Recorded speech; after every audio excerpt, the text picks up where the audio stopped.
The airfield at Caen-Carpiquet sat 30 miles behind the German front lines on November 7, 1943. It was a Luftwaffe base, occupied, guarded, and operational. That afternoon, a Republic P-47D Thunderbolt of the United States Army Air Forces rolled onto its grass runway, full of fuel, its guns still loaded, and its pilot completely lost. Second Lieutenant William E.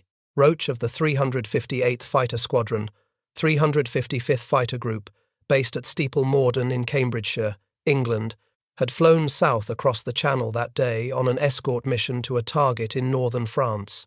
Somewhere in the overcast, in the grey murk of a November afternoon over the Normandy coast, he had turned himself around 180 degrees without knowing it. He believed he was over southern England, approaching a friendly airfield. The hedgerows below him looked like hedgerows. The runway ahead looked like a runway.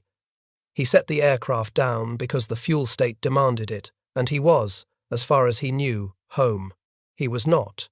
He stepped out of the cockpit and into the hands of a German ground crew who had been watching the American fighter on final approach with their mouths open. Roach spent the rest of the war at Stalag Luft I on the Baltic coast of Germany. His aircraft, Army Air Forces serial number 42-22490, nicknamed Beetle, and carrying the squadron code YF-U on the fuselage, sat intact and untouched on a Luftwaffe runway. The 850 caliber Browning machine guns were still armed.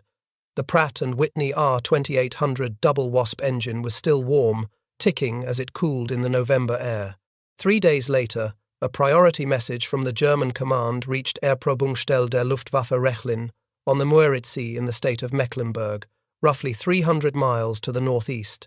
There is a captured American Thunderbolt at Caen in good condition. Send someone to evaluate and ferry it. The man they sent was Hans Werner Lerche. Lerche held the title of Hauptingenieur in the Luftwaffe's Engineer Corps. He was a Dipling, a qualified aeronautical engineer who had earned his technical degree through formal university training before the war put him in a cockpit.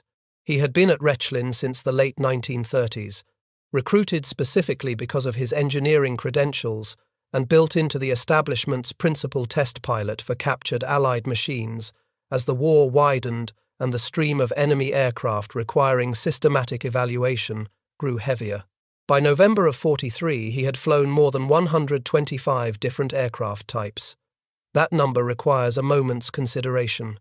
More than 125 types, in a decade of test flying, at an establishment whose daily business was evaluating machines that had not yet been proven safe or that had been taken from an enemy